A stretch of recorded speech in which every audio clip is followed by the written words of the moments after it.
আসলেই জীবনটা খুব সহজ। আমরা জটিল করে ফেলেছি। জটিল করে ভাবছি। সহজ কিছুই হয় না বললে চলে না। সহজ করে নিতে হয়।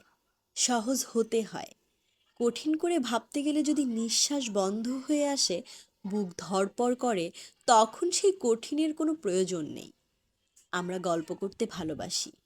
গল্প শুনতে ভালোবাসি। তবে মানুষকে শুনতে চাই না। যতটুকু শুনতে হবে ততটুকুই শুনি, তার বেশি নয়। বলতে চাইলেও সবাই শুনতে চাইবে এমনটা কখনোই নয়। যে শুনতে চাইছে তার পাশে বসতে হবে, তার চোখের দিকে চেয়ে থাকতে হবে। চোখের ভেতরে ওষুধ থাকে। ওষুধ খেতে হয় না সব সময়। দূর থেকেও ওষুধ কাজ করে। পাশে বসলেই মানুষ স্বস্তি বোধ হয়। বুকের ভেতরে